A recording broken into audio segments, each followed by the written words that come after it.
እስራኤል በዓለም ላይ ውጤታማነታቸው የተፈተኑ ናቸው ተብለው የሚታመኑ የሚሳኤል ጥቃት የመከላከያ ስርዓት ያላት ሀገር ናት። ነገር ግን ከኢራን ጋር በገባችው ግጭት ውስጥ በሚካሄዱ የሚሳኤል ጥቃት ልውውጦች ውስጥ እነዚህን የጥቃት መከላከያዎች ጥሰው በማለፍ በሰዎችና በህንፃዎች ላይ ጉዳት እየደረሰ ነው። ከዚህ ቀደም እስራኤል ሐማስ ከጋዛ፣ ሄዝቦላህ ከሊባኖስ እንዲሁም ሁቲዎች ከየመን በኩል የሚሳኤል ጥቃት ሲፈጽሙባት ቆይቷል። በእነዚህ ወቅቶች ጥቃቶች ለመመከት ሁሉንም የሚሳኤል መከላከያ ዘዴዎችን እስራኤል ትጠቅማለች።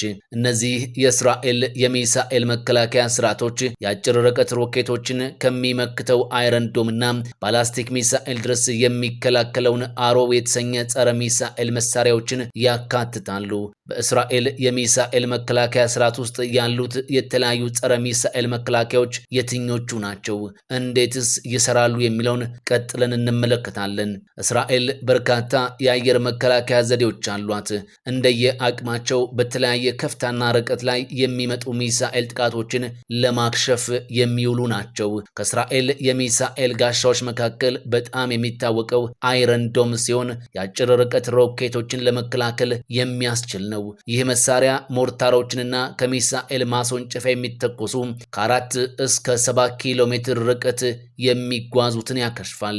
የዳዊት ወንጭፍ ዴቪድስ ስሊንግ የተሰኘው ደግሞ እስከ 300 ኪሎ ሜትር ርቀት የሚጓዙትን የረጅም ርቀት ሮኬቶችን፣ ክሩዝ ሚሳኤሎችንና የመከላከያ ወይም የረጅም ርቀት ባላስቲክ ሚሳኤሎችን ለመከላከል ያስችላል። አሮ 2 እና አሮ 3 የሚባሉት ደግሞ እስከ 2400 ኪሎ ሜትር ርቀት የሚጓዙ መካከለኛና ረጅም ርቀት ሚሳኤሎችን ይከላከላሉ። አይረንዶም የብረት ጉልላት ጸረ ሚሳኤል። አይረንዶም በጦርነት ውስጥ ተደጋግሞ የተሞከረ የዓለማችን የአየር መከላከያ ስርዓት መሆኑ ይነገርለታል። ከቅርብ ዓመታት ወዲህ ሐማስና ሌሎች የጋዛ ታጣቂ ቡድኖች እንዲሁም ደግሞ ሄዝቦላህ ከሊባኖስ ሆኖ ወደ እስራኤል በተኮሷቸው የሚሳኤሎች ብዛት ነው መሳሪያው ተደጋግሞ የመሞከር እድል ያገኘው። በመላው እስራኤል የሚገኙ የአይረንዶም ማስወንጨፊያዎች አሉ። እያንዳንዱ ባትሪ 3 ወይም 4 ማስወንጨፊያዎችን ይዘዋል።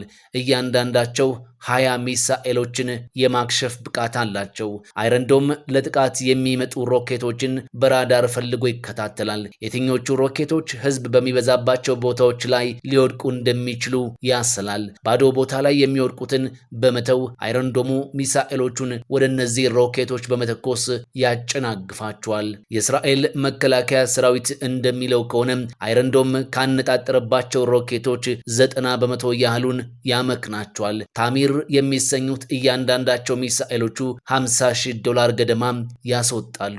እንደ አውሮፓውያን አቆጣጠር በ2006 በእስራኤልና በሄዝቦላ መካከል ከነበረው ጦርነት በኋላ የተሰራ መሳሪያ ነው። በወቅቱ ሄዝቦላህ ወደ እስራኤል 4000 የሚጠጉ ሮኬቶችን በመተኮስ ከፍተኛ ጉዳት ከማድረስ ባለፈ በደርዘን የሚቆጠሩ ዜጎችን ገድሏል። ጸረ ሚሳኤል መሳሪያው የእስራኤል ኩባንያ በሆኑት ራፋኤል አድቫንስድ ዲፌንስ ሲስተም እና የእስራኤል ኤሮስፔስ ኢንዱስትሪ የተነደፈ ሲሆን የአሜሪካን መጠነኛ ድጋፍ በመጠቀም በ2011 ነበር የተመረተው።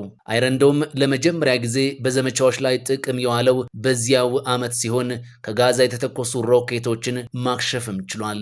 አይረንዶም ሚሳኤሎች ከጥቅምት 23 ወዲህ ብቻ ሐማስና ሌሎች ታጣቂ ቡድኖች ከጋዛ እንዲሁም ደግሞ ሄዝቦላህ ከደቡብ ሊባኖስ የተኮሷቸውን በ10 ሺዎች የሚቆጠሩ ሮኬቶችን ማክሸፍም ችሏል።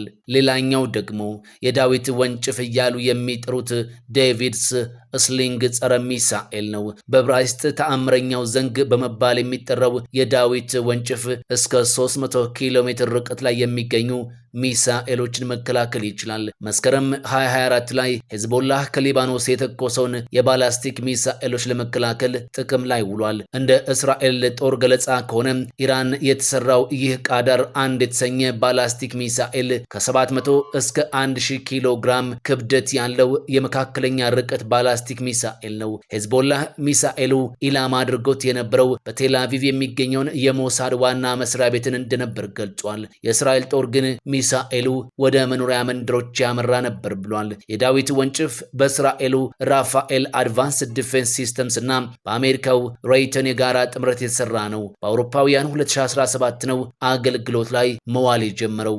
ስተነር የተሰኙት ሚሳኤሎቹ የአጭር የመካከለኛና የረጅም ርቀት ባላስቲክ ሚሳኤሎችን በዝቅተኛ ከፍታ ላይ ለመምታት የተሰሩ ናቸው። እንደ አይረን ዶም ሁሉ የዳዊት ወንጭፍ ሚሳኤሎች የሚያነጣጥሩት መኖሪያ አካባቢዎች አደጋ ላይ የሚወድቁ ከሆነ ብቻ ነው። እንደ አይረን ዶም ሁሉ የዳዊት ወንጭፍም አውሮፕላኖችን፣ ድሮኖችንና ሚሳኤሎችን ይከላከላሉ።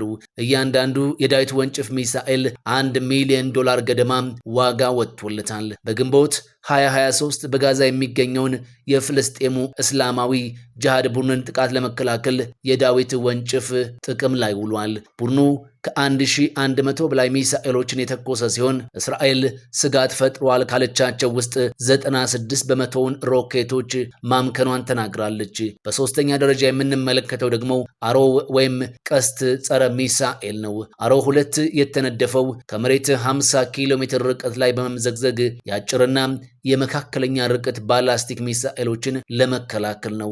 ይህ የጸረ ሚሳኤል መከላከያው የተሰራው በ1991 ከመጀመሪያው የባህረ ሰላጤው ጦርነት ማብቂያ በኋላ ነበር። በወቅቱ ኢራቅ በደርዘን የሚቆጠሩ የሶቪየት ሰራሽ ስከድ ሚሳኤሎችን ወደ እስራኤል ተኩሳለች። ይህንን ተከትሎም አሮ 2 በአውሮፓውያኑ 2000 ላይ በእስራኤል ሰራዊት ጥቅም ላይ መዋል ጀመረ።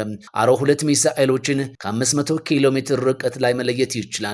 ሚሳኤሎችን የሚያጨናግፈው ግን ከማስወንጨፊያዎቹ 100 ኪሎ ሜትር ርቀት ገደማ ላይ ነው። ሚሳኤሎቹ ከድምፅ ፍጥነት ከ9 እጥፍ በላይ ይጓዛሉ። በአንድ ጊዜም እስከ 14 ኢላማዎች ላይ ሊተኩስ ይችላል። አሮ 2 በአውሮፓውያኑ 2017 የሶሪያን ሚሳኤልን ለመምታት ለመጀመሪያ ጊዜ በውጊያ ወቅት ጥቅም ላይ ውሏል ተብሏል። የዚሁ ጸረ ሚሳኤል ዝርያ የሆነው አሮ 3 ደግሞ በዚያው ዓመት ነበር ለመጀመሪያ ጊዜ ጥቅም ላይ የዋለው። ይህ መሳሪያ ከአካባቢ አየር ውጪ የሚጓዙ የረጅም ርቀት ባላስቲክ ሚሳኤሎችን ለመጥለፍ የተነደፈ ነው። 2400 ኪሎ ሜትር የመጓዝ አቅምም አለው። በአውሮፓውያኑ 2017 አገልግሎት ላይ የዋለ ሲሆን ለመጀመሪያ ጊዜ በውጊያ ውስጥ ጥቅም ላይ የዋለው ደግሞ በ2023 ነው። በዚህም የመን ውስጥ ያሉት የሁቲ አማጽያን በደቡብ እስራኤል በሚገኘው በኤላት የባህር ዳርቻ ከተማ ላይ የተኮሱትን ባላስቲክ ሚሳኤል ለማክሸፍ አገልግሏል። አሮ 3 የተመረተው በመንግስታዊው የእስራኤል ኤሮስፔስ ኢንዱስትሪ ሲሆን በአሜሪካ ቦይንግ ኩባንያ ድጋፍም ተደርጎለታል። ሁሉም የእስራኤል የሚሳኤል መከላከያ ስርዓቶች የኢራንን የግዙፍ ሰው አልባ አውሮፕላኖችንና ሚሳኤሎችን ለመመከት ባለፈው ዓመት ሚያዝያ ወር ላይ ጥቅም ላይ ውለዋል። የሚሳኤል መከላከያዎቹን ጨምሮ የአሜሪካ ዩናይትድ ኪንግደም እና የተባበሩት አረብ ኤሚሬትስ ተዋጊ ጀቶችም 300 የሚጠጉትን የኢራን ሚሳኤሎች መተው ማክሸፋቸው መዘገቡ ይታወሳል። ታድ ጸረ ሚሳኤል። ታድ የተባለው ጸረ ሚሳኤል ከሌሎቹ አዲሱ የሚሳኤል መከላከያ ሲሆን የተሰራውም በእስራኤል የቅርብ ወዳጅ አሜሪካ ነው። ይህን የሚሳኤል መከላከያን አሜሪካ ለእስራኤል የሰጠችው ባለፈው ጥቅምት ኢራን በእስራኤል ላይ ጥቃት መፈጸሟን ተከትሎ ነው። ይህ ታድ የተባለው ሚሳኤል እንደ ዴቪድስ ስሊንግ ጸረ ሚሳኤል ስርዓት የጠላት ሚሳኤል ከ150 እስከ 200 ኪሎ ሜትር ርቀት ወደ ኢላማው በተቃረበበት በመጨረሻው ደረጃ ላይ ነው መጥቶ የሚጥለው። ይህ ሚሳኤል ማምከኛ መሳሪያ በጠላት የተተኮሱ ሚሳኤሎችን በመሬት ከባቢ አየር ውስጥና ከዚያም ውጭ መጥቶ ማክሸፍም ይችላል። ይህ መሳሪያ 6 ጸረ ሚሳኤል ማስወንጨፊያዎች ያሉት ሲሆን እያንዳንዳቸው 8 ሚሳኤሎችን ስለሚይዙ በአንድ ጊዜ 48 ሚሳኤሎችን ይታጠቃል። ታድ የተባለውን ጸረ ሚሳኤል ለማንቀሳቀስ አሜሪካ ወታደሮቿን እስራኤል ውስጥ አሰማርታለች። የአሜሪካ ጦር ሰራዊት ይህንን ታድ የተባለ ጸረ ሚሳኤል ስርዓት ከአውሮፓውያኑ 2015 ጀምሮ እየተጠቀመበት ሲሆን ሳውዲ አረቢያና የተባበሩት አረብ ኤሚሬትስም ይህንኑ መሳሪያ ገዝተው ታጥቀውታል።